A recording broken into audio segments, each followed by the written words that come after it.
Hi friends, did you know there is more Lost Terminal available? Head on over to patreon.com/losttterminalpod and join our membership community. There are 19 bonus episodes available right now, as well as behind the scenes updates, free merch, VIP Discord access, and even extra seasons of Lost Terminal. We are 100% funded by our members and will never run ads. That would be lovely of you.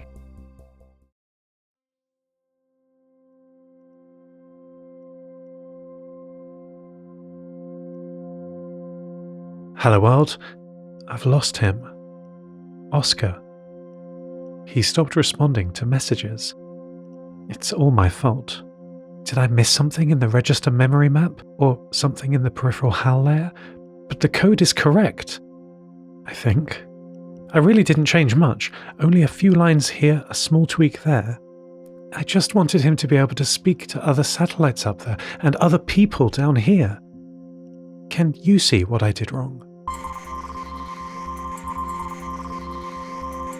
Oscar is completely silent on VHF and transmitting constantly on UHF like a scream of random data, interfering with the channel I usually talk to Maddie on.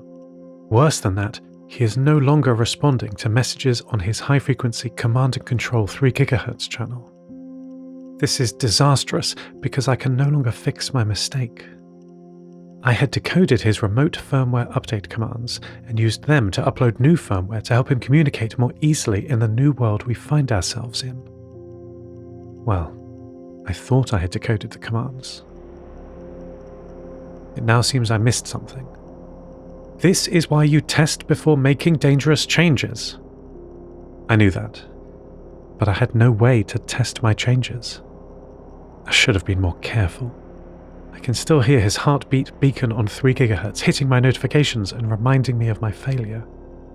He can't hear us, but we can still hear him. Turn your antenna skyward and you will hear this message repeated every 64 seconds. Code Paddington. Oscar, I'm so sorry.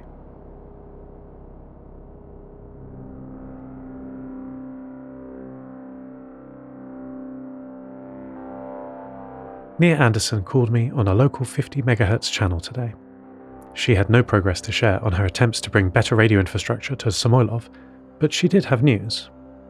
She told me that last night she had dinner with Stillman folks at the Bedrock Cafe. The food was simple but tasty bread and meat soup. What kind of meat? I asked. It's important to make conversation. I didn't question it, she replied. It was great. I'm glad that Stillman met with you. How was Quent? I asked. Oh, he wasn't there, she said.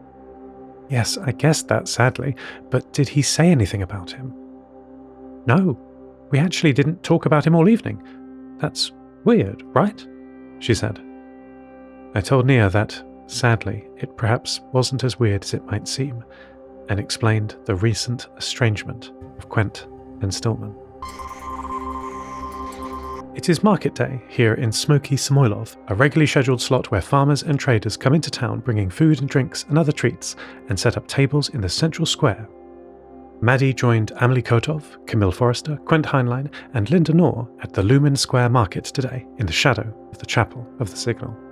Many of the market vendors were cooking their food over wood fires for people to eat straight away. Maddie saw that the group seemed in high spirits, laughing with each other and comparing the food that they had traded for, tasting everything and deciding which was best. The group naturally split in two by diet. Amelie and Quent browsed the fish and meat stalls as soon as they arrived. With limited refrigeration options, milk, meat, fish, and other perishable items must be bought and processed or cooked urgently.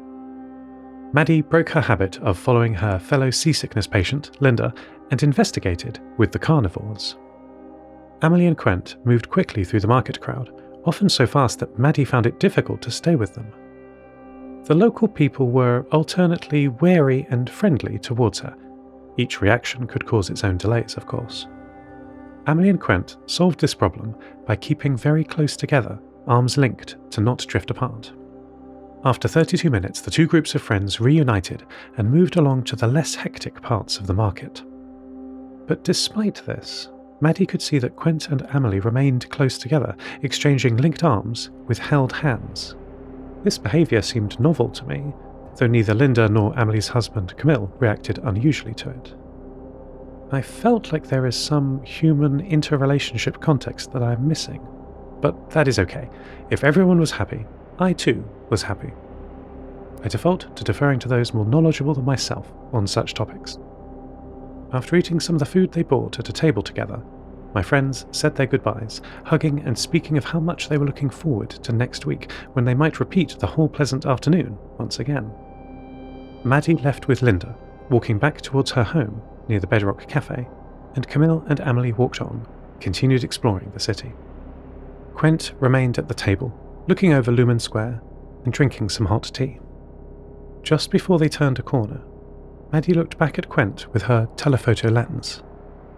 He had his head in his hands, shoulders shaking, too far away for even Maddie's sensitive microphones to hear him crying.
The Mollyhues II's intercom buzzed, and a voice said, "Seraph, it's Mother Cathode. May I come in?" My CPU's deadlocked in panic. I switched between all of my cameras on the ship, searching for my friends. The bridge was empty, as was the engine room, and all the corridors I could see. I was alone. "Seraph, Seth, or anyone else who is home? Knock knock, I see the door is open. I'm going to come in if you don't mind." Why was the door open? My mind unlocked enough to send a distress message out by radio. "Nia, help," I transmitted on the quiet side channel that we had been using. No response. She'd been having power problems, I think. "Amelie, Camille, I need an adult," I transmitted. They were somewhere deep in the city, out of range, no doubt. Stillman and Quent do not carry radios. Why did she choose this time to visit? "Maddie, come home, please." I began to transmit on Maddie's UHF frequency, but the interference from Oscar was too powerful. I repeated my message over and over, but Maddie did not respond. I could hear her, beaconing her location back to me occasionally, but only because I knew what to look for. When I call Maddie, she's entirely dependent on her ecosystems notifying her of a connection request, and there's too much noise. I am alone. "There you are, Seraph," Mother Cathode said as she pushed open the heavy bulkhead door into my room on the MH2, the data center. "Hello, how are you? I am fine, thank you," I said, as calmly as I could. She closed the door behind her and turned the circular handle in the center, sealing it. "I don't know what I expected, but it wasn't this," she said, walking to the racks of blinking lights that make up my databanks.